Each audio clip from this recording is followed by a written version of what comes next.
తెలంగాణ హైకోర్టులో BRS working ప్రెసిడెంట్కు భారీ shock తగిలింది. ఫార్ములా ఈ కార్ రేసింగ్ కేసులో తనపై ఏసీబీ నమోదు చేసిన కేసులను కొట్టివేయాలని కోరుతూ కేటీఆర్ హైకోర్టులో క్వాష్ పిటిషన్ దాఖలు చేశారు. అయితే ఆ పిటిషన్పై ఇవాళ మరోసారి జస్టిస్ లక్ష్మణ్ బెంచ్ తుది తీర్పును వెలువరించింది. ఈ మేరకు కేటీఆర్ దాఖలు చేసిన క్వాష్ పిటిషన్ కొట్టివేస్తున్నట్లు ధర్మాసనం వెల్లడించింది. అయితే తీర్పును వెల్లడిస్తున్న క్రమంలో కేటీఆర్ను అరెస్టు చేయకూడదని ఆయన తరపు అడ్వకేట్ కోరగా ఇలాంటి పిటిషన్లలో అవన్నీ కుదరవని బెంచ్ స్పష్టం చేసింది. తాము ఏసీబీని అరెస్టు చేయొద్దని చెప్పలేమని స్పష్టం చేసింది. కేసు విషయంలో ఏసీబీ వాదనలను తాము సీరియస్గా పరిగణనలోకి తీసుకున్నామని కోర్టు తెలిపింది.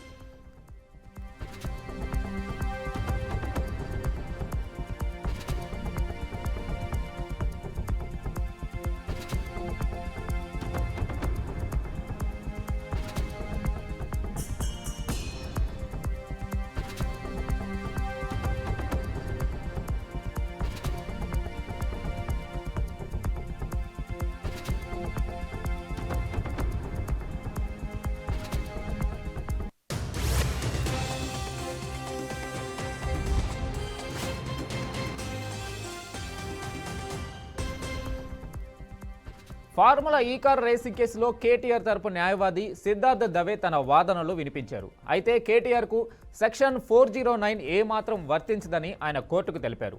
ఫార్ములా ఈ కార్ రేసింగ్ వ్యవహారంలో ఎలాంటి నిధుల దుర్వినియోగం జరగలేదని అన్నారు. సొంత ప్రయోజనాలకు కూడా ఆ డబ్బులను కేటీఆర్ వాడుకోలేదని ఆయన అన్నారు. ఇక ఈ మొత్తం వ్యవహారంలో తన క్లయింట్కి ₹1 రాలేదని ధర్మాసనానికి విన్నవించారు. ఒకవేళ కేటీఆర్కు 409 అప్లై చేస్తే దేశంలో గందరగోళం నెలకొనే ఛాన్స్ ఉందని వాదించారు. దేశంలో ఇకపై ఏ మంత్రి కూడా ఫైల్ మీద సంతకాలు చేయబోరని పేర్కొన్నారు. అందుకు సంబంధించి బాంబే హైకోర్టు నుంచి ఇప్పటి వరకు అన్ని కేసుల ఉదాహరణలు తాను కోర్టుకు అందజేయగలనని అన్నారు. పర్మిషన్ తీసుకోలేదనే విషయానికి సెక్షన్ 405 వర్తించదని ధర్మాసనానికి తెలిపారు. కేటీఆర్ ఓ మంత్రిగా నిర్ణయం తీసుకున్నారని, బ్యాంకింగ్ ఛానల్స్ ద్వారానే నిధులు ఆర్గనైజింగ్ టీంకు నిధులు ట్రాన్స్ఫర్ అయ్యాయని అన్నారు. ఇక ఏసీబీ అధికారులు చెబుతున్న ₹8 కోట్ల కూడా కేటీఆర్ ఖాతాల్లోకి వెళ్లవని, ఆ డబ్బు కూడా నిర్వాహకులకే వెళ్తుందని సిద్ధార్థ దవే తన వాదనలో వినిపించారు.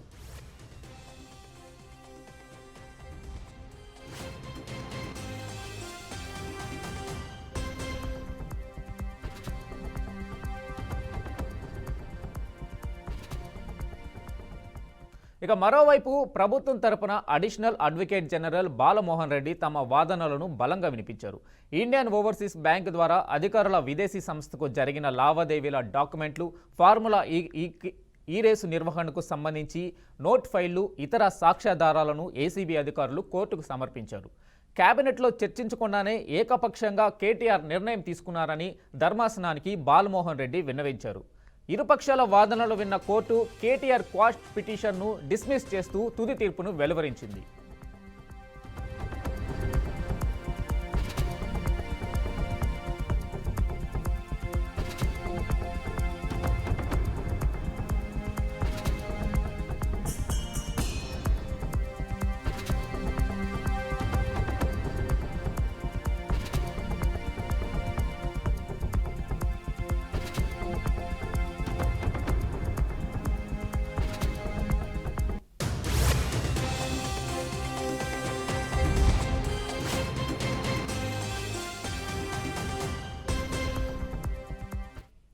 ఇక దీనిపై మరింత సమాచారం మా అవుట్పుట్ ఎడిటర్ వెంకట్ అందిస్తారు. వెంకట్, చెప్పండి.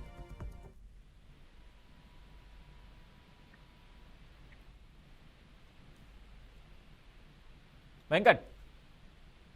రైట్ వెంకటేష్, కొద్దిసేపు క్రితం వచ్చిన తీర్పు నేపథ్యంలో బీఆర్ఎస్ శ్రేణుల్లో ఆందోళన నెలకొందని చెప్పాలి. కేటీఆర్ ప్రస్తుతం ఆయన నివాసంలో తన న్యాయవాది టీంతో చర్చిస్తూ ఉన్నారు.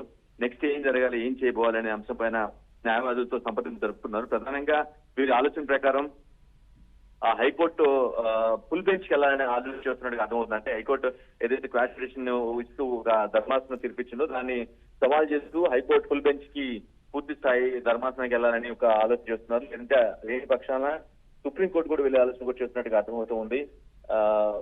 ఖచ్చితంగా కేటీఆర్ వేసిన ఏదైతే ఒకవేళ అరెస్ట్ జరిగితే నెక్స్ట్ పరిణామాలు ఏ విధంగా ఉంటాయి, ఎలా ఉండే అవకాశం ఉందనే అంశంపై కూడా చర్చిస్తున్నారు. ఈవెన్ బీఆర్ఎస్ శ్రేణులు పార్టీ శ్రేణులు కూడా ఇప్పటికే ఆదేశాలు కొంత దిశానిర్దేశం చేస్తున్నట్టు కూడా అర్థమవుతుంది.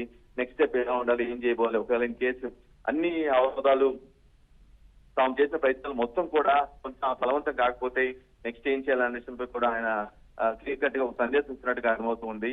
న్యాయవాది తన యొక్క ఏదైతే లీగల్ టీం ఉందో ఆ లీగల్ టీమ్ తో క్లోజ్ మానిటరింగ్ చేస్తూ సిచ్యువేషన్ ని అబ్జర్వ్ చేస్తూ ఎలా వెళ్ళాలి, ఎలా చేయాలనే దానిపై కూడా చర్చిస్తున్నట్టుగా అర్థమవుతుంది.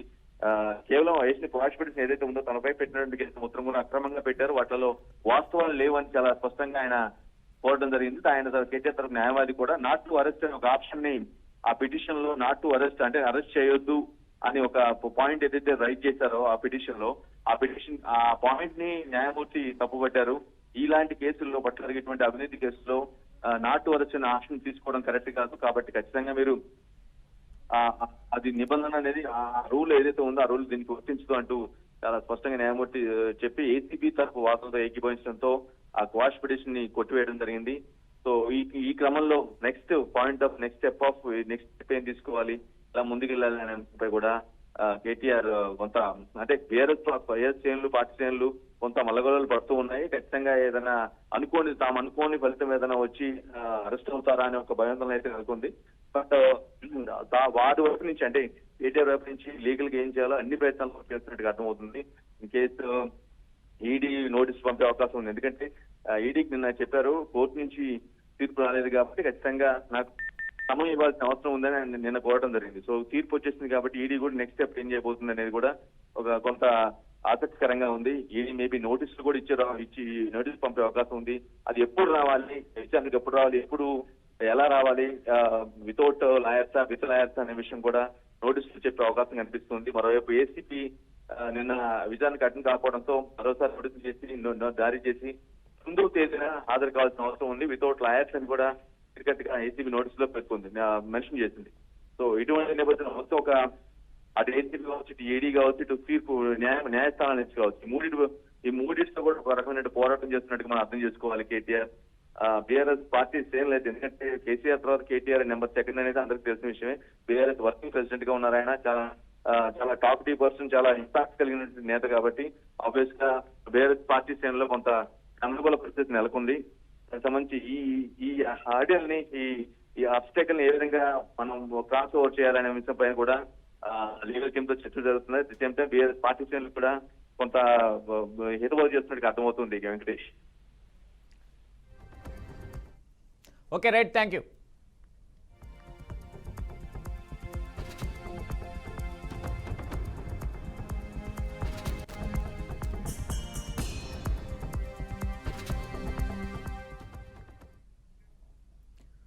ఫార్ములా ఈ కార్ రేస్ కేసులో కేటీఆర్ అరెస్టు తప్పదన్నారు కాంగ్రెస్ ఎమ్మెల్సీ బల్మూరి వెంకట్. తప్పు చేసిన వాళ్ళు తప్పించుకోలేరన్నారు ఆయన. వ్యక్తిగతంగా తమకు ఎలాంటి ఉపయోగం లేదన్నారు. అవినీతి జరిగింది కాబట్టే కేసు కొనసాగుతుందన్నారు. తప్పు చేయకపోతే భయం ఎందుకంటూ విమర్శించారు. తెలంగాణ జనాల సొమ్ము దోచుకుంటే ఊరుకునేది లేదన్నారు. అరెస్టే ముఖ్యంగా తీసుకొనుంటే, అరెస్ట్ చేయాలని చెప్పే భావించింటే ఇంత సిస్టమేటిక్గా ఇంత ప్రొసీజర్గా గవర్నర్ గారు పర్మిషన్ కానీ లేదా సంబంధించిన డిపార్ట్మెంట్ ఇంత సిస్టమేటిక్ ప్రాసెస్ అనేది చేయదు. ఈడ కేటీఆర్ లేదా టీఆర్ఎస్కి సంబంధించిన వ్యక్తులను అరెస్ట్ చేయాలనే దానికంటే ముఖ్యంగా తెలంగాణ ప్రజల సొమ్ముని ఎవరైతే వాళ్ళ వ్యక్తిగత ప్రయోజనాల కోసము, వారి యొక్క వ్యక్తిగత స్వార్థం కోసము వాడుకున్నారో ఆ సొమ్ముని మళ్ళీ బయటికి తీసుకొని వచ్చి తెలంగాణ ప్రజల బాగు కోసము, తెలంగాణ సమాజ అభివృద్ధి కోసము, తెలంగాణ రాష్ట్ర అభివృద్ధి కోసము ఖర్చు పెట్టాలని ఒక దృఢ సంకల్పంతో మా ప్రభుత్వం పనిచేస్తుంది. దాన్ని తప్పు చేసినోడు వాళ్ళ రాజకీయ పార్టీని, బీఆర్ఎస్ పార్టీని అడ్డు పెట్టుకొని, వాళ్ళ ఎమ్మెల్యేలను అడ్డు పెట్టుకొని, మొన్న అసెంబ్లీలో కూడా మీరు చూసారు, రైతుల అంశం పైన, రైతుల విషయాలపైన చర్చిద్దామని అంటే కూడా రైతుల సమస్యల పైన మాట్లాడకుండా మాకు రైతుల సమస్యల కంటే కూడా ముఖ్యము మా టిల్లురావు లేదా మా సంబంధించి మా డ్రామారావు, మా కేటీఆర్ అరెస్టే మాకు ముఖ్యము, దానిపైనే జరగాలి, మా కేటీఆర్ని అరెస్ట్ చేయొద్దని వారి వైఖరి చాలా స్పష్టంగా అసెంబ్లీ సాక్షిగానే బీఆర్ఎస్ పార్టీ నాయకులు చూపించడం జరిగింది. తప్పు చేయనప్పుడు నిన్ను నువ్వు ప్రూవ్ చేసుకో. నువ్వు ఎటువంటి తప్పు చేయనప్పుడు, నువ్వు తప్పే ఎరగనప్పుడు నువ్వేం ఈ డ్రామాలని దేనికోసము?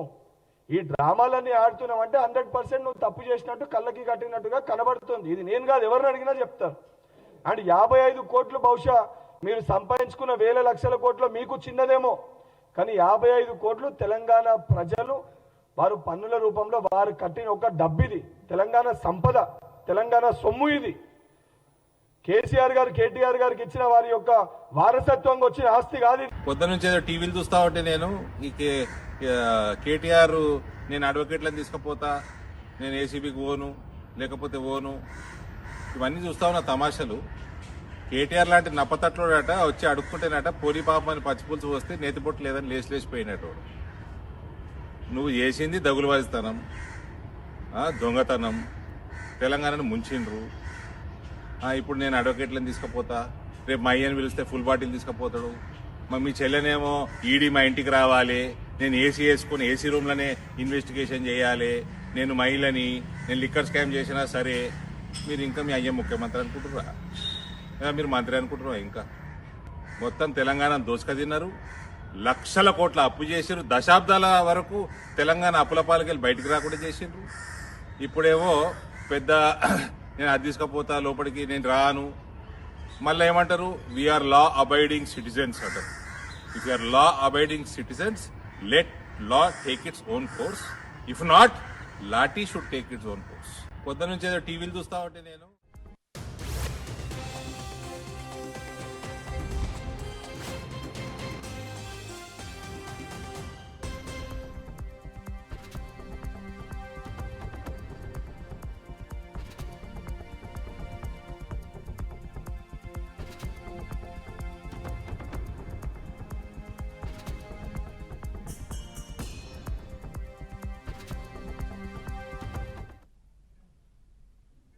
తెలంగాణ హైకోర్టులో బీఆర్ఎస్ వర్కింగ్ ప్రెసిడెంట్కు భారీ షాక్ తగిలింది. ఫార్ములా ఈ కార్ రేసింగ్ కేసులో తనపై ఏసీబీ నమోదు చేసిన కేసులను కొట్టివేయాలని కోరుతూ కేటీఆర్ హైకోర్టులో క్వాష్ పిటిషన్ దాఖలు చేశారు. అయితే ఆ పిటిషన్పై ఇవాళ మరోసారి జస్టిస్ లక్ష్మణ్ బెంచ్ తుది తీర్పును వెలువరించింది. ఈ మేరకు కేటీఆర్ దాఖలు చేసిన క్వాష్ పిటిషన్ కొట్టివేస్తున్నట్లు ధర్మాసనం వెల్లడించింది. అయితే తీర్పును వెల్లడిస్తున్న క్రమంలో కేటీఆర్ను అరెస్టు చేయకూడదని ఆయన తరపు అడ్వకేట్ కోరగా ఇలాంటి పిటిషన్లలో అవన్నీ కుదరవని బెంచ్ స్పష్టం చేసింది. తాము ఏసీబీని అరెస్టు చేయొద్దని చెప్పలేమని స్పష్టం చేసింది. కేసు విషయంలో ఏసీబీ వాదనలను తాము సీరియస్గా పరిగణలోకి తీసుకున్నామని కోర్టు తెలిపింది.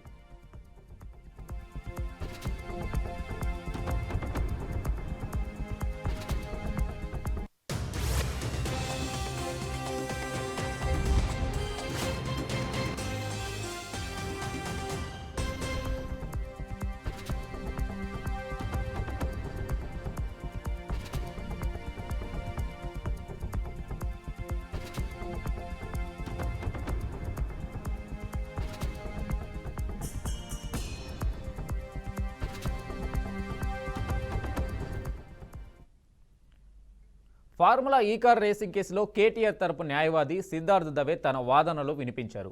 అయితే కేటీఆర్కు సెక్షన్ 409 ఏమాత్రం వర్తించదని ఆయన కోర్టుకు తెలిపారు. ఫార్ములా ఈ కార్ రేసింగ్ వ్యవహారంలో ఎలాంటి నిధుల దుర్వినియోగం జరగలేదని అన్నారు. సొంత ప్రయోజనాలకు కూడా ఆ డబ్బులను కేటీఆర్ వాడుకోలేదని అన్నారు. ఈ మొత్తం వ్యవహారంలో తన క్లయింట్కి ₹1 కూడా రాలేదని ధర్మాసనానికి విన్నవించారు. ఒకవేళ కేటీఆర్కు 409 అప్లై చేస్తే దేశంలో గందరగోళం నెలకొనే ఛాన్స్ ఉందని వాదించారు. దేశంలో ఇకపై ఏ మంత్రి కూడా ఫైల్ మీద సంతకాలు చేయబోరని పేర్కొన్నారు. అందుకు సంబంధించి బాంబే హైకోర్టు నుంచి ఇప్పటి వరకు అన్ని కేసుల ఉదాహరణలు తాను కోర్టుకు అందజేయగలనని అన్నారు. పర్మిషన్ తీసుకోలేదనే విషయానికి సెక్షన్ 405 వర్తించదని ధర్మాసనానికి తెలిపారు. కేటీఆర్ ఓ మంత్రిగా నిర్ణయం తీసుకున్నారని, బ్యాంకింగ్ ఛానల్స్ ద్వారానే నిధులు ఆర్గనైజింగ్ టీంకు నిధులు ట్రాన్స్ఫర్ అయ్యాయని అన్నారు. ఏసీబీ అధికారులు చెబుతున్న 8 కోట్ల రూపాయలు కూడా కేటీఆర్ ఖాతాలోకి వెళ్లవని, ఆ డబ్బు కూడా నిర్వాహకులకే వెళ్తుందని సిద్ధార్థ్ దవే తన వాదనలు వినిపించారు.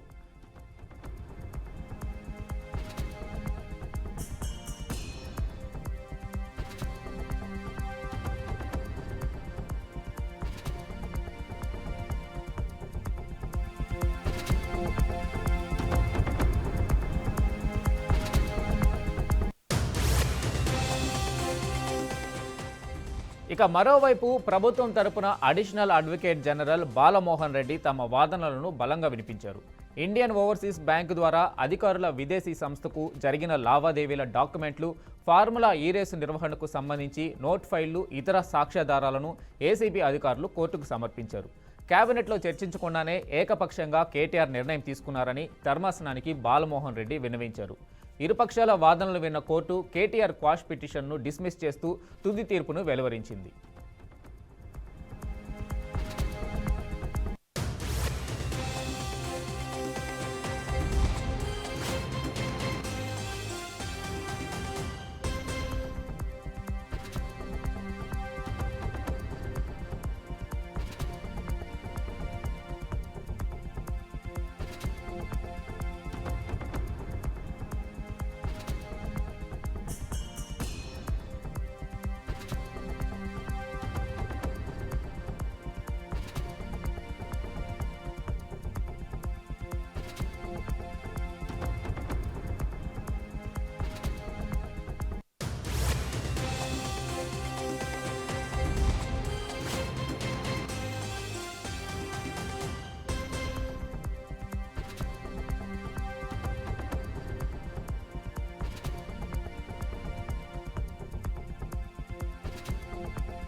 బ్రేకింగ్ న్యూస్ చూస్తున్నాం.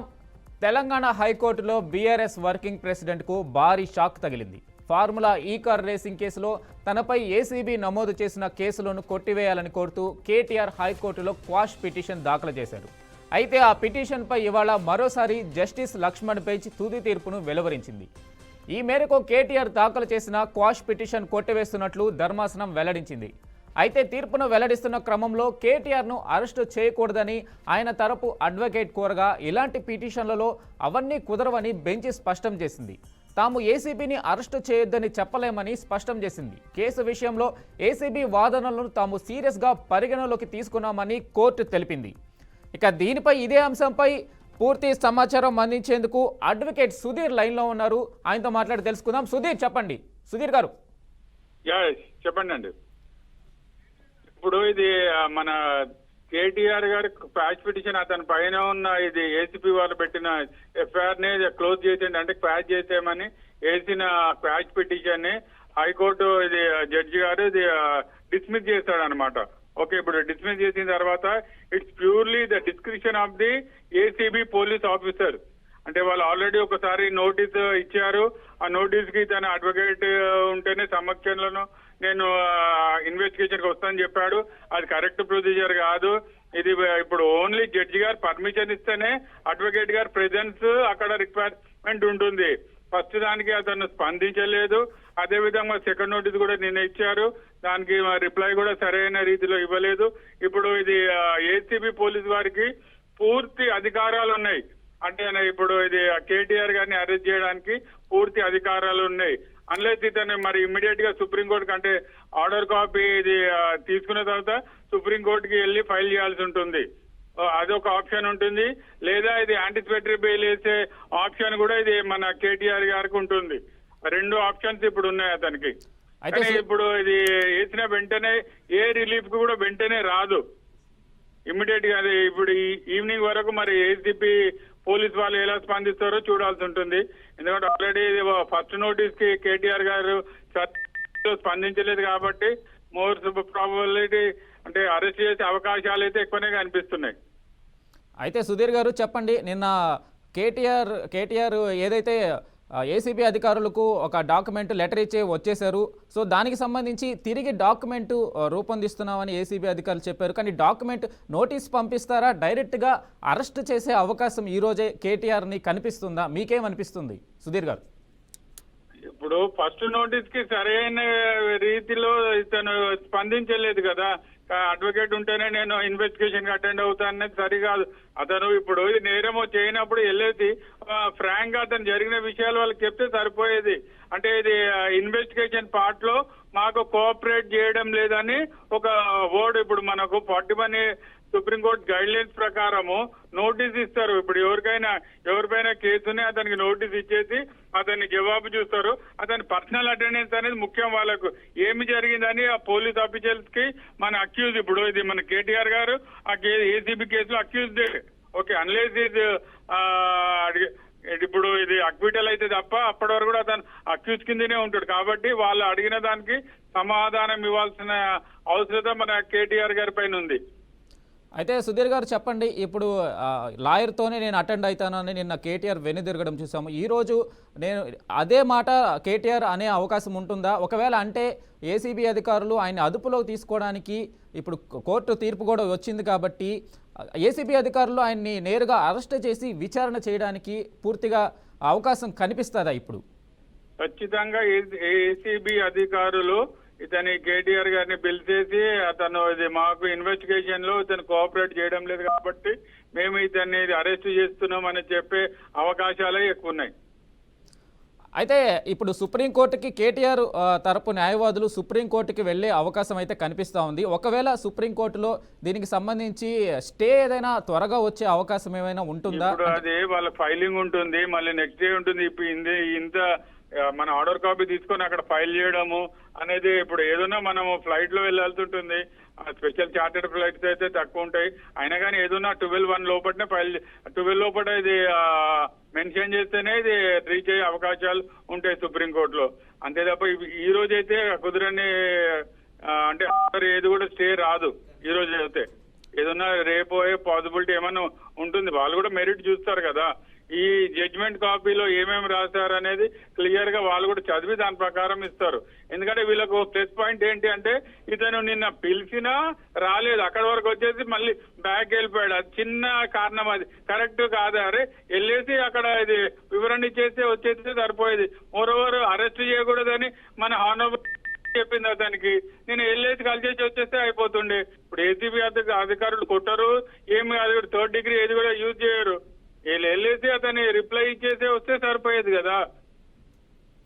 అయితే సుధీర్ గారు చెప్పండి, అయితే ఇప్పుడు లాయర్ని తీసుకువెళ్ళకపోవడం అనుమతించకపోవడం అనేది ఏసీబీ అధికారులు అలా అనుమతిస్తారా? ఎక్కడైనా ఏ పరిస్థితి అనుమతించే అవకాశాలు ఉంటాయా? అసలు హైకోర్టు క్లియర్ గా దాన్ని అరెస్ట్ చేసి ఉంది. అన్లేదు జడ్జి గారు పర్మిషన్ ఇస్తేనే అప్పుడు లాయర్ని పట్టుకెళ్లాల్సి ఉంటుంది. అంతే తప్ప ప్రతిదానికి నేను లాయర్ని పట్టుకెళ్తాంటే ఇది వాళ్ళు ఇది అనుమతించారు. ఇట్ ఈస్ ఎప్పుడు ఇది కేసు అయి ఇక్కడ ప్రొసీడింగ్స్ అని నడిచేటప్పుడు అరెస్ట్ చేసిన తర్వాత అప్పుడు అతన్ని జ్యుడిషియల్ కస్టడీకి తీసుకుంటే అప్పుడు ఇది అడ్వకేట్ ని ఇది అనుమతిస్తారు. ఎందుకు 3rd డిగ్రీ యూజ్ చేయకూడదు అది దాన్ని. Okay, right. Thank you Sudheer గారు.